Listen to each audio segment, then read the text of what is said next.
Charles, what's happening, my brother? Oh, happy Friday, man.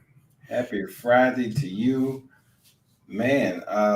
We got a chance to hang out a little bit last weekend. Yeah, Uh, definitely. Always good fellowship. Always good. And the audience, we back. I told you we'd be back this week, and we are back, and we have a lot to talk about. Charles, I'm gonna let you just get right into it, and you kick us off. Well, how about I kick you off with a question? All right, let's do that. And it's a familiar question. Okay, What the heck is going on with COVID in the South? man. Listen, listen. It's causing me all kind of problems. Let me Yeah. just put it like that, right? Um, we have the Orange Blossom Classic days away, literally days away at this point. Been looking forward to it for many, many months. Yeah. We were trending to have a great time. And then all of a sudden, it's as if people woke up one day and say, I'm not doing that.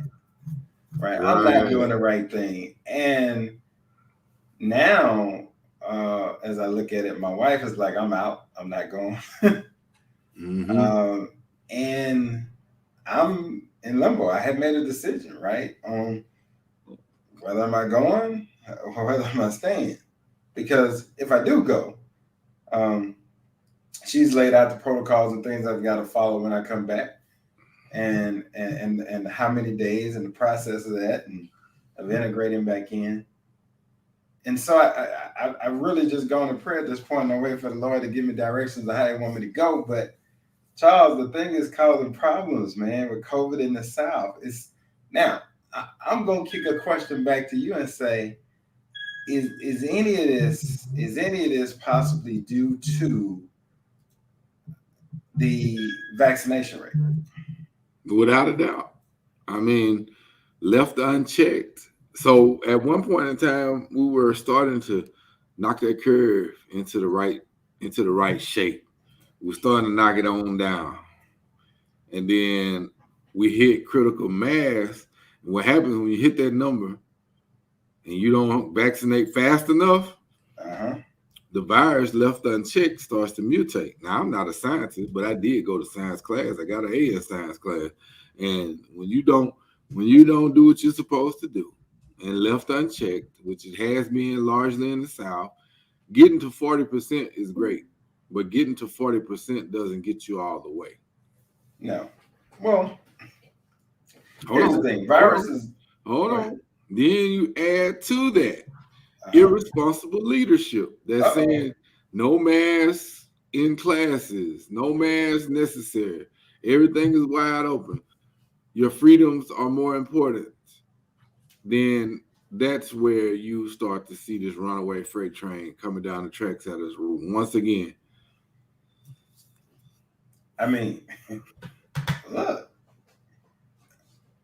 So on top of that, a virus is just doing what a virus does. Viruses Exactly. mutate. Exactly. Everybody, we knew this is nothing new. We knew we had a timetable on when we had to hit certain milestones or it was going to mutate beyond what we could control and keep up with. We knew this. The science told us this. Yeah. Every virus does this, whether it's the flu, every year, the flu changes. So I'm glad you said that. I'm glad you said that. I want you to look up the transmission rates on influenza for the year and see how it's down because people have been wearing masks. Right. Right. Yeah. I mean, this is not like the science where you got to go behind the steel door and you can't understand what they're saying. I mean, they're telling you wear a mask, get vaccinated, live. Well, yeah, because here's the thing, right? When you look at it, I was looking at the numbers, just some key facts, and influenza, are commonly known as the flu. A paper published by CID found that between 3 and 11% of the U.S. population gets infected by the flu each year. All right.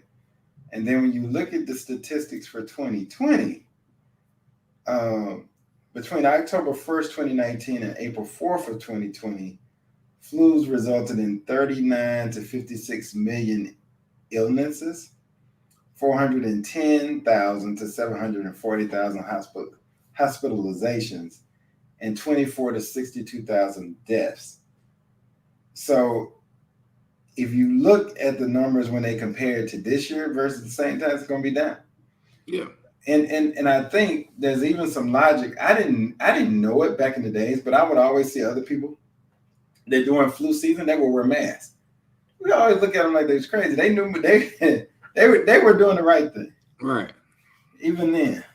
So I think mass works. I'm very happy of what the superintendent in Dallas did here.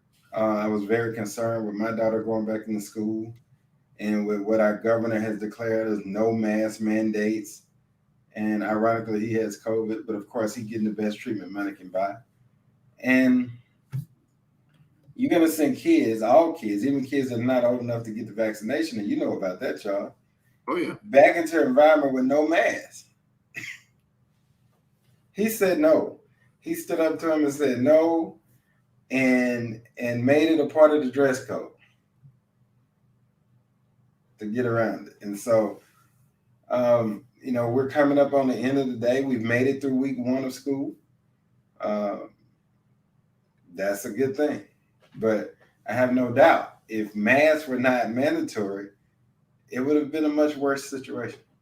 No doubt about it. I mean, it's interesting. They did a records request on our governor to see where he was at the time the hospitals were being overwhelmed. And wouldn't you know, he wasn't here taking care of business. He was somewhere else.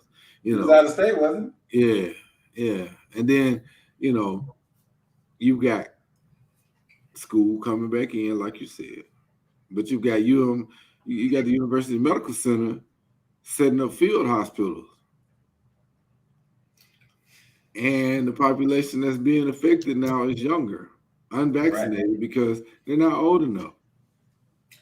I think I saw a report out of, is it Smith County, Mississippi, where we lost a young person in 8th grade. And, that hit hard because my child is in 8th grade. I mean, look, I get everybody's freedom. I'm kind of like I heard the chairman of a college system here say today, he said, look, just real talk, what's the big deal with the mask? He said, if you're in welding class, you got to wear a mask. That's right. If you're in this, you got to wear a mask. If you're in a nurse in the hospital, you got to wear a mask. So what's the big deal with masks? When did all of a sudden masks become a problem? Is it just because we've asked you to wear them now? We asked you to wear them before. So, sometimes we can make a little thing a big thing. And then we get so far removed from what really is the issue that when you ask most people, they'll forget what the whole issue is because they made it about a mask when it's really about life or death. It's about safety. That's a great point because the politics behind this, one of the things that Mr. Trump was always good at was simplifying the message. And the mask became a symbol for freedom instead of an emblem for a living. Correct. So it's just being magnified, and it's to the detriment of everyone because, I mean, what do? I mean, my kids are not old enough to get a vaccine. And I'm pretty sure there's other parents out there that's in that same boat. Oh, yeah, absolutely. That's something that you think about on the daily. Like, how am I supposed to approach this? They need to be in school. They need that social time. They need to be around their peers. They don't need to be locked in the house. But by the same token, you have leadership that's saying, "Oh, do what you want to do." Right. I mean, that's not, you know. And then parents, if you know your child is sick, don't send them to school. Right. You know, speaking of this, as it causing to make changes, what are you going to do? I mean, I'm sure this is having affecting you and your plans for the Orange Blossom Classic as well.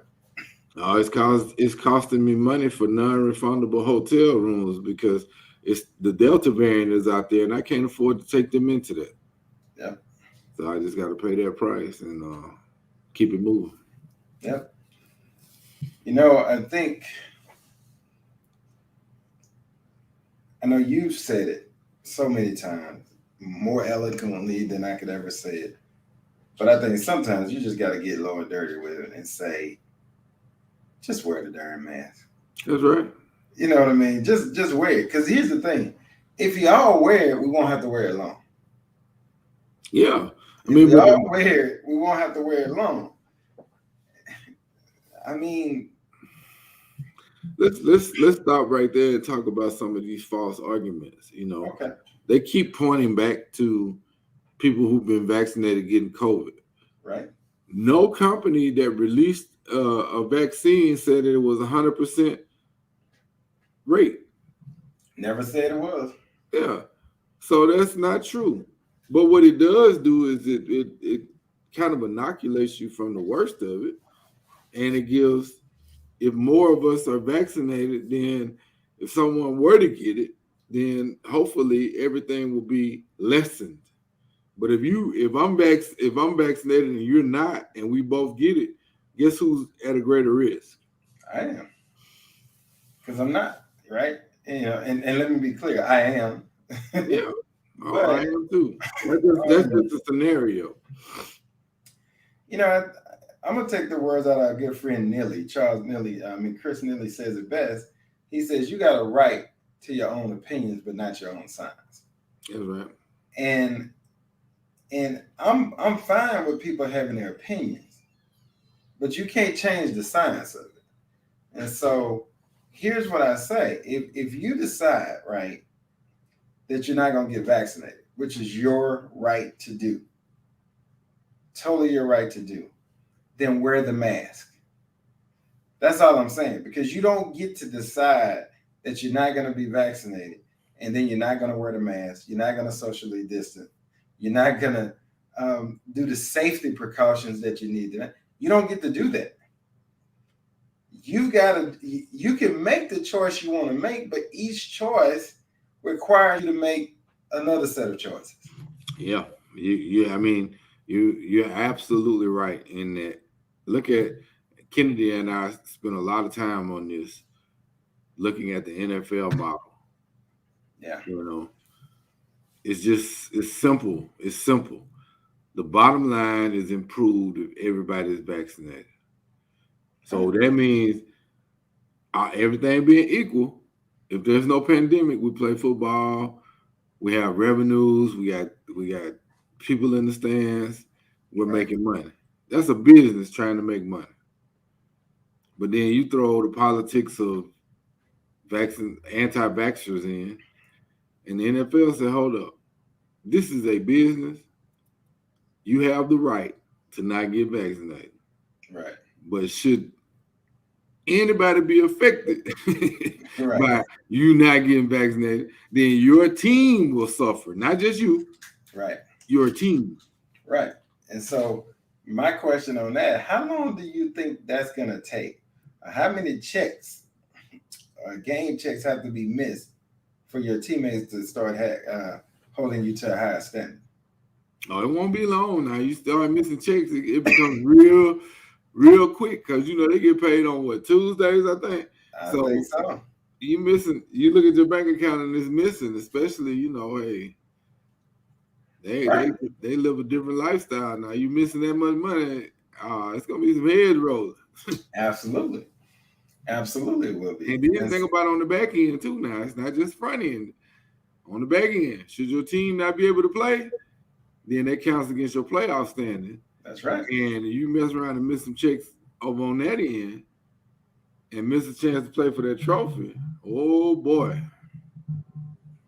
Well, not only that, I got another flash for you. So suppose you got a home game at your stadium, you can't play because you got to break out of COVID.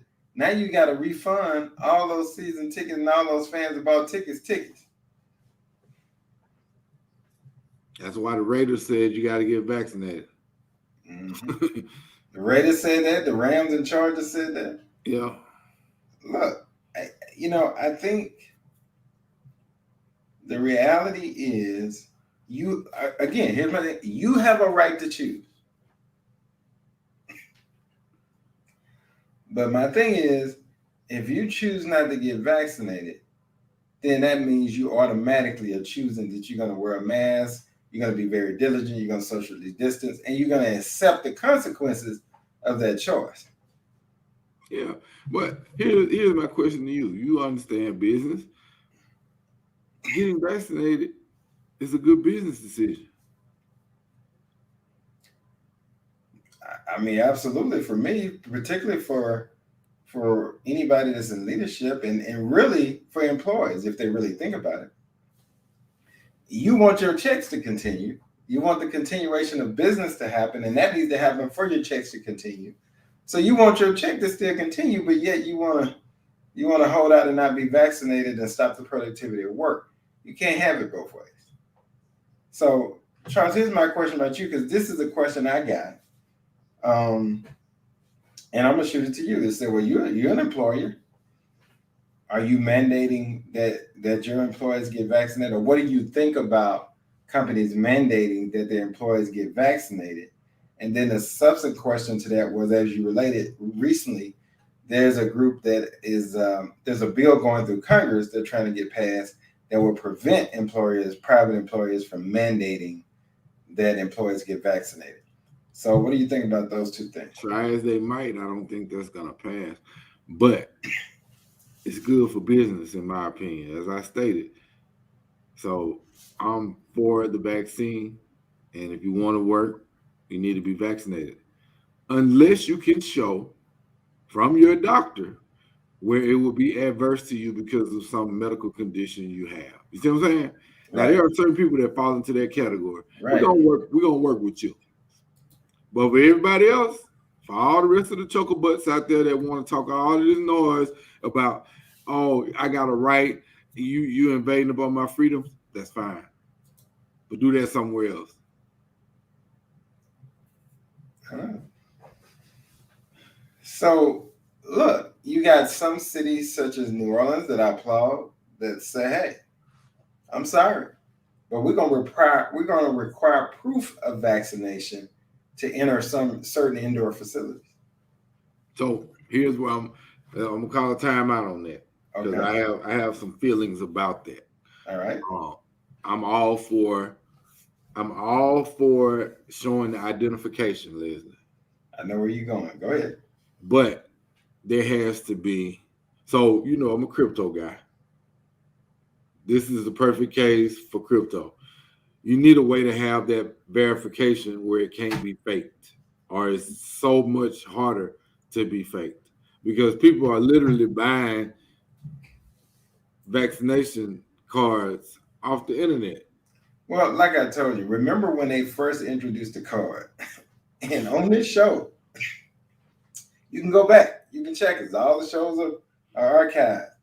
If you go back, you hear me say, I can't believe how simplistic the record keeping is.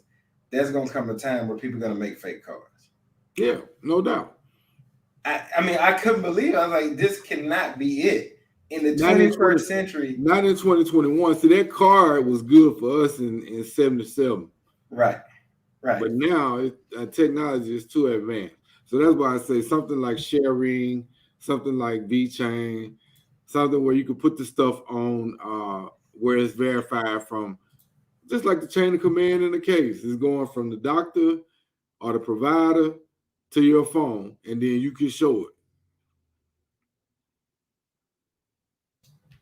I mean, I agree. I just thought it was we're too modern of a nation, too much technology in play, that's the best we can come up with. And even now, 22 months later, we still haven't improved that.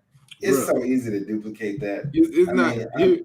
Let me tell you something. So politics is politics, and it's brutal at times. We're gonna talk a little bit about the infrastructure bill. The good part of it, the bad part of it is some of the stances that they're taking on cryptocurrency. Because not only has this issue been dealt with, it's already live in certain places. yeah, The United States is behind. Yeah, I said it. They're behind, especially when it comes to digital currency, because the utility of it could benefit us in the middle of a pandemic to keep people yeah, from it making it. really could. It really could. Well, let's just put it in perspective. Right now, I traveled, got on the flight for the first time since the pandemic last weekend. Amazon, before the pandemic, had been heavily into crypto and had started testing and piloting stores that had no people, that had no cashiers. And so when I went into the airport, imagine my surprise when I'm seeing several pop-up stores, not the regular stores in Dallas airport, where there are no cashiers. You just walk in and it says powered by Amazon. You walk in, get your stuff, walk out, it charges to you. I mean, that is a reaction to the market because not thinking about the market on your corner or the market in your state, but think about the global market. In Asian countries, QR codes, they don't even use credit cards. Right. So they're already ahead. They've already started integrating these things. And so Amazon is responding to Alibaba and Tencent in their autonomous stores. I mean, we are, and it's okay to say it, we're quite behind. Yeah. Not just behind, but quite behind. And in a world that we live in now with a pandemic, imagine if you really could limit the interaction between people, and crypto allows you to do that, right? In a whole lot of ways, you know. Um, I saw something you'll find is interesting. What they're even doing on a golf courses now, where you have no really interaction unless it's a group you came with. That your cart, your luggage, everything is put in a slot, is slotted by machine to your cart loaded. You get text the number. That cart is systematically actually AI remotely driven to your location because it picks up your cell phone, comes to you, you get in your cart and you go around. You have no interaction. Your payment, everything. The only interaction you got is with the people that you're playing with. Yeah. I mean, that's using technology to keep people safe. There's nothing wrong with that. No. See, we got Richard Dukes in the house. What's up, Richard? What's up, Rich? Gun. Starks McCoy. Yes. From H-Town. I hope y'all dried out over there. I know they got a lot of rain this week as well. And I think Richard is in H-Town too, I think. Let me know. Let me know if I'm right, Richard. But it concerns me. So as we look now, here's the puzzling thing to me. I'm seeing low vaccination numbers in all age groups, which I don't get. Mm-hmm. I don't get. I mean, I don't get how we have college athletes that are not vaccinated, that don't want to get back. I mean, I know how and what's going to be. I don't get it. Because if you don't play, you're not going to be seen. If you're not seen, you got no shot at going to the next level. And some of these guys are coming up on their senior year. I mean, you got to be on the field. You got to be playing and producing. If you got COVID, you can't play. So why wouldn't you get the vaccination, right? It makes you wonder who, we tell our kids that we mentor about having a no person, somebody that's gonna check you and not just be a yes person and tell you what you want to hear. if you're an athlete in that situation, if you are a single mother in that situation, if you are a married couple in that situation, and your job is dependent upon you being able to work, it's good business to get vaccinated. Absolutely. I mean, I'm past the emotional quotient of this, which is what the politicians want you to stick on. Let's talk dollars and cents. Okay. If you want to shut it down again and everybody suffer through that, then do what you're doing. If you want to keep it going, go get vaccinated. I don't think you can say it any easier, any better than that. No. I mean, there it is. You know, for the life of me, I don't understand why in all age groups I'm seeing this same resistance to getting vaccinated. You know, I mean, the only group that has done it overwhelmingly in high numbers is the seniors. That is it. And guess what? Our group hasn't done it. So here's the curious thing about seniors. They're at the other end of the rainbow. So they cherish every day that they have left. That's true. So they're like, if all I got to do is take a shot, nah, I'm not going to jeopardize these days. Right. So when you look at it, the seniors right now, we're talking about the baby boomer generation. Behind the baby boomer generation, child, is Generation X. That's us. Mm-hmm.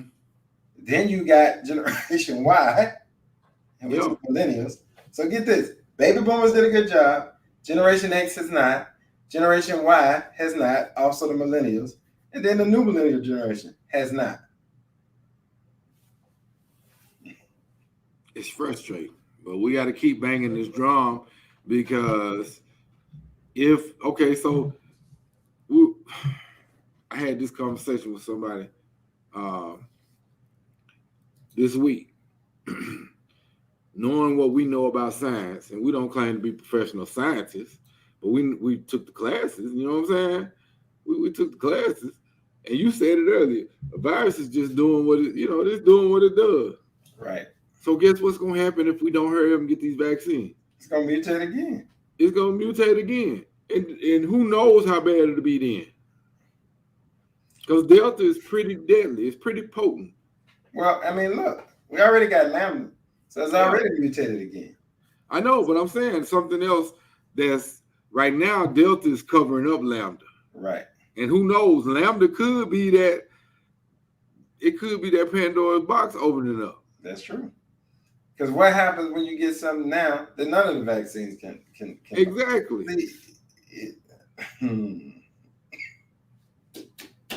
Yeah, I don't get it.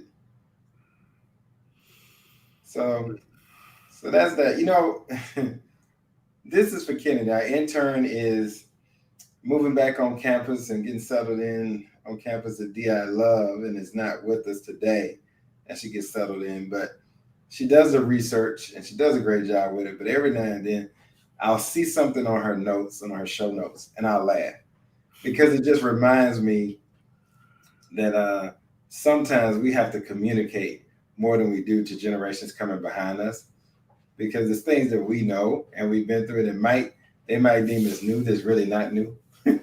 So in her notes, she kind of mentioned that she referenced some article and research on companies now tending to target and hire from HBCUs. And I just kind of laugh. And you know why I'm laughing, Charles, because that's not really new news. No. They've always hired from HBCUs. They've always come to get our best and brightest. Now it's just trendy to talk about it.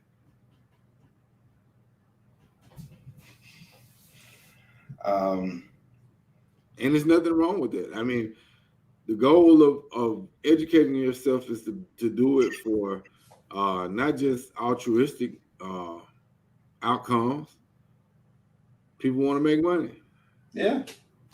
But Jackson State has had people going to California, to Google, Amazon, and everywhere else for years and years and years.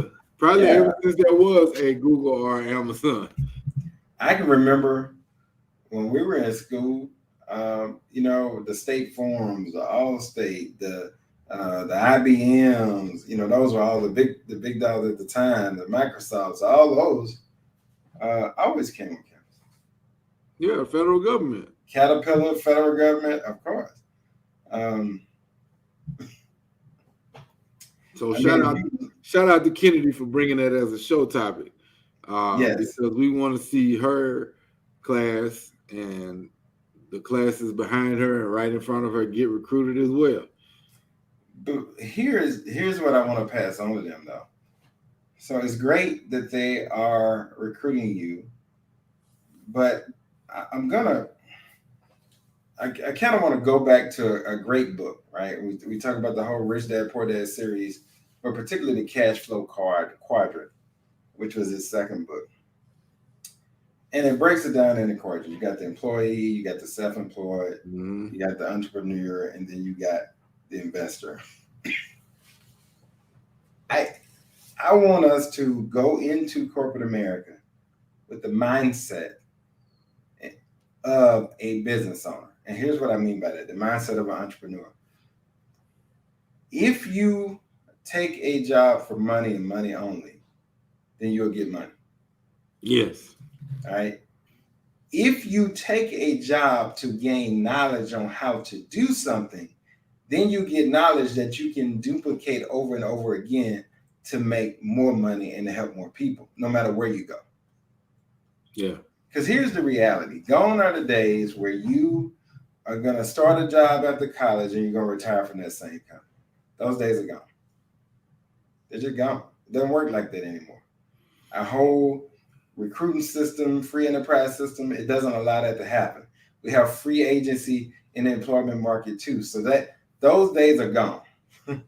Yeah, and it's still the system needs some work because what would really make it dynamic is if those healthcare packages travel with that free agency.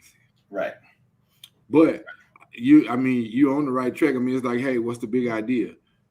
Well, if you are so fortunate to be in that situation, if you're blessed to be in that situation, learn something that you can create a new stream of income off of. Right. That you can pass off to somebody to do that. Because it's no sense in just going and punching the clock when you could be learning. And with the rate and acceleration of technology in today's world, the time that you spend on that one first job with that corporate top 100, top 500 business could open doors to lifelong opportunity if you treat it right. Right. Look, let me just remind you, Facebook was created when Mark Zuckerberg was in college. Yes. And nobody imagined it would be a publicly traded company worth billions. Made him a billionaire. Not just him. Not just him. But all of the people that were on that first wave with it. Yeah. So Google, there was no Google when we was in college. And here's what I mean by ever-changing presence of things. The number one browser, search engine, when we were in college, and look, guys, it wasn't that long ago, but well, maybe it is now. But when we were in school, you're wrong, and I'm gonna tell you why. But go ahead. It was Netscape. It was Netscape. It wasn't even Internet Explorer. Google wasn't even around. Yes, but think about this. Think about the dates. We graduated in '94. That's true. AOL and Netscape became a thing in '95. That's true.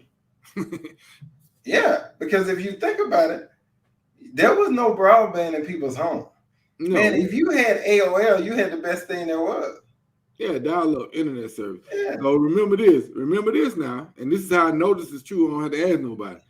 When you went to HT Samson, you had to go to the card catalog. Yes, you did. Dewey Decimal System, baby. Right. And if you didn't know how to work that Dewey Decimal, you probably didn't find what you were looking for. I gave an intern an assignment to go to the library and ask the librarian for you to see a microfilm, right? Yeah. because they don't even know what that is. Yeah, But that's how we used to research. that's right. And there's Go make still them. some Go great make them. information there that you ain't gonna find online Right. because it's all old newspaper articles and all those things. Yeah. So yeah, That yeah, should have man. got. That should have got some comments. Yeah,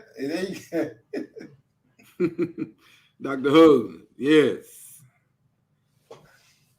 now I don't know how you know about the card catalog in HT Samson because I don't recall you going to HT Samson. Buddy, are you crazy? Yeah, of course I went. Nah, we all did, but that's the reality, right? So I want the students that are interviewing today in corporate to look at it differently, to take and learn from those that are come before you so you can do better and be better off. Because the reality was what the message that we should have gotten when we were in school was not to just go get a good job. The message we should have gotten is what I'm giving you now. Take a job not just for money. Take a job that's good, that number one that you're going to enjoy doing, that you can learn something that you can then do it and use it in other ways. So skills can never be taken from you. A job can be taken from you because you're not the employer. And you You're the need that. employee. You need that because, as we stated, and as you talked about, the days of the 30-year job are over. And so you need to be calculating 5 years at a time, 10 years at a time. What does your roadmap look like? I'm gonna say 3 years at a time. Yeah, I mean that you can start with 3. You can start with 3. I'm good with that. But in other words, shorten that horizon so that you are gaining the necessary knowledge so that you set yourself up for that next bounce. Here's the reality, because you can look at the statistics of corporate and how it works. It's a funnel system. It goes up like a pyramid. So what happens at a 5-year point, you are either going to be in that elite small group percentage of 1%ers that will get to move on, or you're going to be training your replacement. That's right. And people look at me crazy. Well, why am I going to be training my replacement? That's not true. No, you're going to train your replacement because I can pay your replacement half of what I have to pay you. And they're younger, so their benefit cost is going to be a fraction of what yours is because you're getting older. So now it costs me more to insure you and offer you insurance. Those are just the facts. I'm not making this up. It's just the real hard facts that nobody's going to tell you, but I'm going to tell you. So you want to think about that now because you have the leverage while you're in your 20s if you look at it right. Here's the other one I'm going to give you. Figure out a way wherever you go. You used to being broke anyway as a broke college student. So when you get the first job, don't try to keep up with the Joneses. Find a way to live on 60% of your pay and bank and invest the other 40%. Make it 50. Right? And if you can get to 50, that's ideal. Yeah, make it 50. And I know for some of us HBCU alums, that means you won't be able to stunt. But it also means that your bread will be stacked later. Don't be a part of that consumerism that's going to get you tore up. Hey, I'm guilty. I've been there. But here's my thing. Do you want to stunt now? Or do you want to do it for real? That's right. See, stunting means I'm pretending. I'm putting on the show. It's temporary. It's in the moment. As soon as I can get where you can't see me, all this is going to disappear. But if it's who I am, there's no stunt. That's me every day of the week. That's right. All day, every day. So that's all I'm saying. So we have to have a different mindset because we have to work smarter than harder. And we have to become employers in terms of the way we think it, because we've got to be able to provide jobs. I'm going to get excited when there's minority companies that have been built to huge organizations that are going back to HBCUs and alums are going back and hiring our own students. That's when I get excited. Because the reason why I'm not as excited now, it's good, but what that means is we're employees. And as employees, what you're going to find, as an employee, you are always expendable because you're not the employer. So when times get tougher, I need to make a cut. I'm not cutting myself. I'm going to have to cut you. And that's just the cold hard facts of corporate man. Yeah. Not to even mention, we'll have to do a whole nother show just on the politics of corporate, what you got to be prepared to deal with there. Yeah, I mean that'd be great because they need to know that. But think about this: we use the football analogy for the vaccine. Watch this: rookie contracts, rookie pay scale. Mm. It's only a few players that get to go into their second and third contract, and they get to go into it because they have all the rookies on these really small, cheap contracts. Same thing with corporate America, baby. You're not going. Everybody not going to the dance. Nope. and listen, let me put it on this. It doesn't mean that you're not deserving, that you're not qualified, and that you hadn't earned a right to go to the dance.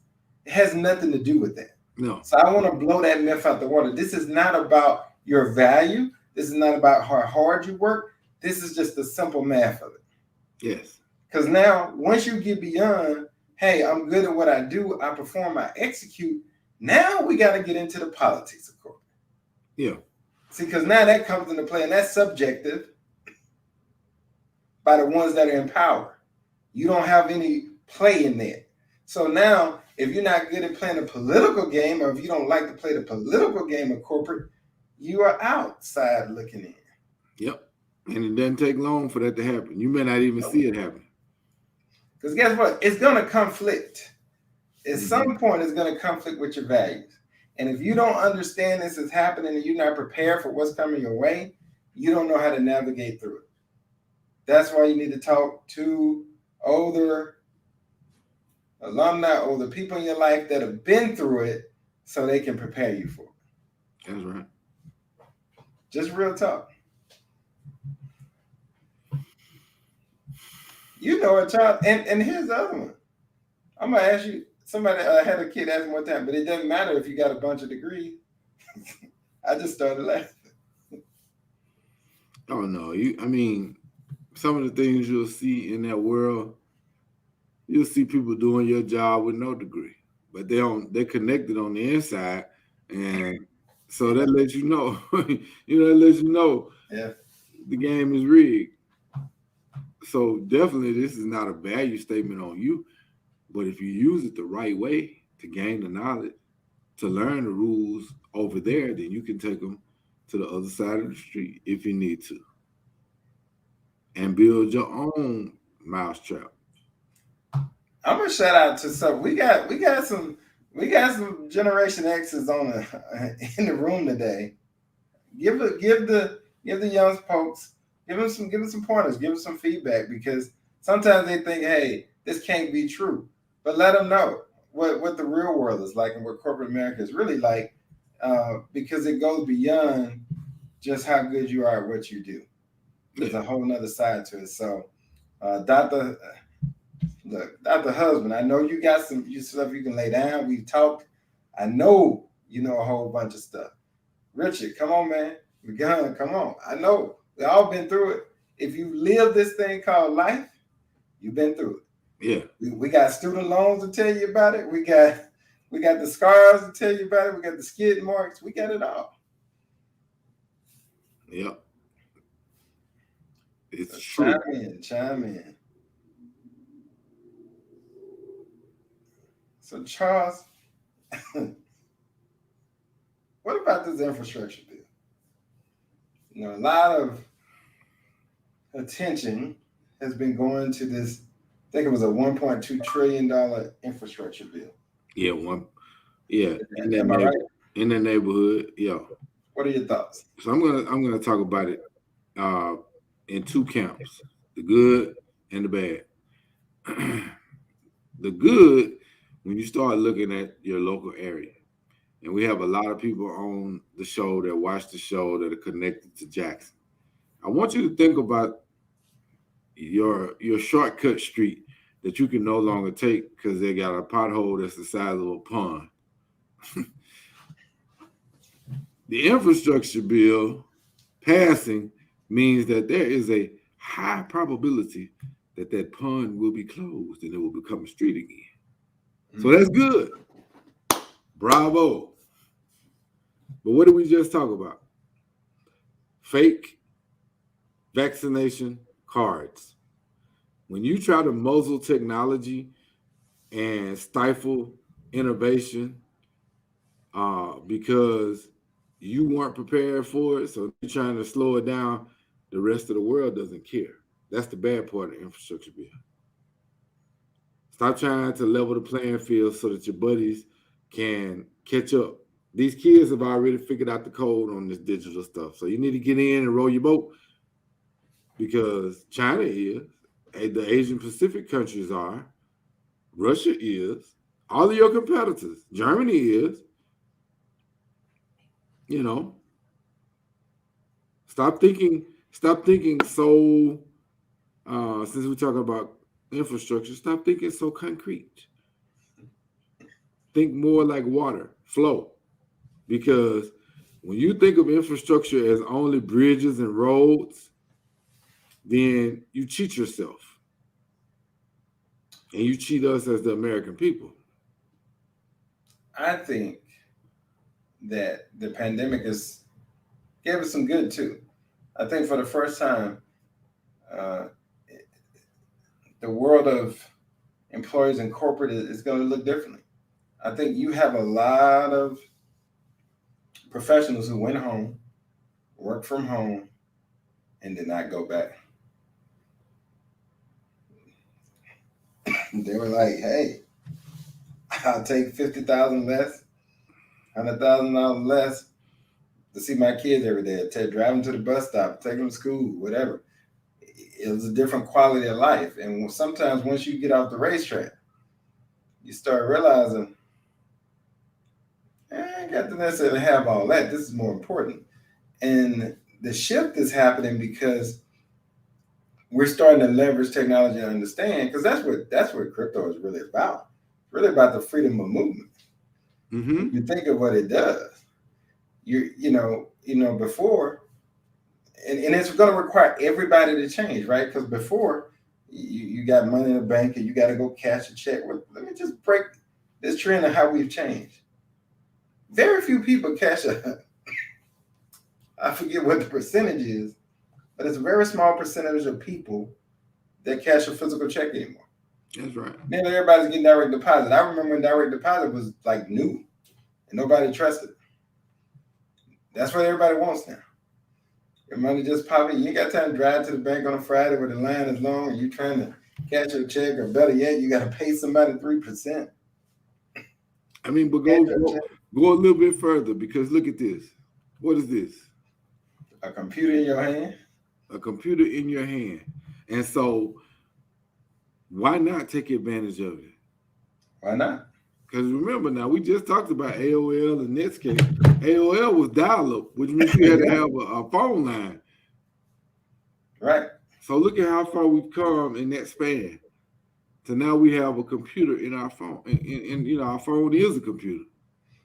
Look, I will be prime. Listen, we have a physical law office because we still have some things that we have to do and people still want to come in. But eventually that'll change too. It's going to get to a point. All that's going to be in a virtual realm, and everything can happen electronically over a secure highway. Yeah. So that means what? It means commercial real estate is going to have to change and adapt. Mm-hmm. Change its purpose, change its use case. Yeah. I mean, there's no doubt. I mean, pandemic has opened that up, but I mean, those are examples of infrastructure changes. Now, to close us out, think about changing the way we look at this pandemic. Getting vaccinated is a good business decision. You got to go deeper. Why is it a good business decision, Chuck? Well, think about business as usual. We did business as usual in 2020, and we all had to stay inside. And we all suffered great losses, whether that was kinfolks passing away from contracting the virus, to not being able to social interact, and mental health issues rising, to our kids not being able to socialize appropriately, to having to learn to work from home, learning how to operate the Zoom, all of those things, and not being able to go outside and take care of that social quotient that is important and vital to happy lives across the globe. Right. That's bad business. That's true. And we finally got a way to get out. We had to stay in there because we didn't have vaccine. Now we have them, and people don't want to use them. Yeah. Now we all the way to the booster. And so my biggest fear is we're at the booster now, but what happens when none of this stuff works because we've drug our feet and it continues to mutate? And that day is coming. It's just a matter of time. The science tell you that too. It's a race against the clock. So, in my estimation, it's a good business decision to go ahead and do that so we can keep the world open, so that our kids can be safe, so that they can go to school, so that we can socialize a little bit. It would be great to be in Florida for the Orange Blossom Classic, but I can't risk it because I got a responsibility to take care of me and mine.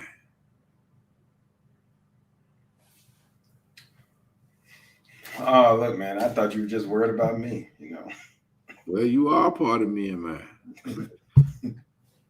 I get it. No, I mean, it's only one choice for you to make. Yeah. And actually, all we're asking is that everybody make that choice, right? That choice for humanity. No doubt about it. Yep. Charles, what say you? I think if anybody needs some infrastructure money, I think it's safe to say it's the city of Jackson, just on roads alone. Yeah, I mean, look, I was using that the pothole as a pond thing, but here's the truth about Jackson: we have bad pipes, which means we have bad water. We're putting our kids at risk. We have bigger infrastructure issues before we get to the potholes. So we need it. Bad. Just so you can prevent what happened last year and every year. Well, and you don't want another Flint. Right. So I think they're gonna have the money to take care of that. Let's just hope they do. Right. Joanna, good to see you. Good to see everybody. As you head off this weekend, we are down to the last weekend in the month of August as we head into September. And football season is here. And I got to tell you, I thought when we got to the fall of 2021, we'd be looking at a much different reality. But it is what it is. And I hate to be the bearer of bad news, but I told you this foolishness was going to go down like this because we don't know how to act. You did. Wait a minute. And Pittman says, oh, goodness. Wow. Yep. This is where we are. So, good thing, Richard. Richard says, why didn't I cancel the game? I don't think the game is going to get canceled. Florida's not canceling anything. Florida's not. That's the problem because of where it is. Florida said you have the freedom to travel in and the freedom to travel out. It's your choice. Yeah. It's the leadership. And the thing is, since Florida is open, you're not getting any concessions for canceling the game. And, what I thought they might do is restrict attendance or maybe go no fans. Too much money on the line. But it's too much money on the line. And then I said, okay, well, maybe they're going to put provisions in place. But because of Florida's rules coming from the top guy, the governor, they can't do that. Yeah. So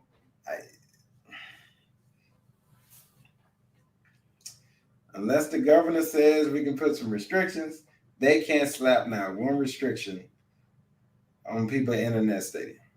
No. And Mr. Pittman says it best. It's Florida. Yep. Florida, man. Yeah. So with that said, I think I might. I don't know, Charles. It seems like I'm leaning toward heading down that same path, as I might be paying back a bunch of money, stuff that I can't cancel or get back. But I can't get back my life either. True that. So here's what I'll leave you with. All of you, in the spirit of taking care of you and yours, as you've seen Charles and I make decisions to take care of ours. In the spirit of taking care of you and yours, make a decision to either utilize the safety protocols and get vaccinated. That's my appeal to you. And if you choose not to get vaccinated, or you're a person that because of health risk can't get vaccinated, then make sure to implement and use the security protocols. Wear the mask, socially distance, wash your hands, keep sanitizer on you. Be diligent about your safety and mine. All I can do is ask. That's right. But I'm going to keep asking you every week until somebody says, okay, I'll do it. Charles, send us out. Well, along those same lines, now, I want people to understand I'm not advocating you not go to the game. My circumstances are a little bit different with the 5 and 11-year-old. They don't have a vaccine for them yet. So I'm not putting them in, I'm not willingly putting them in harm's way. I've been vaccinated. All things being equal, if it was just me, guess where I would be? Mm-hmm. In Florida, man. I mean, and I still may be in Florida, man. Yeah. I've got to weigh it all out. But in your case, you're exactly right. You don't have that option. Right. So that's why that decision is being made on my end. So along those same lines, make the decisions that's good for you and your household. Starting with getting vaccinated, if you hadn't already.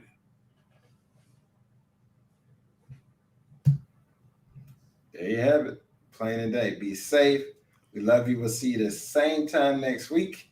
And Kennedy will be back with us. Kennedy, I hope you're getting enrolled and have gotten everything taken care of, because I want to see you Monday. Until next time, be safe and have a good one.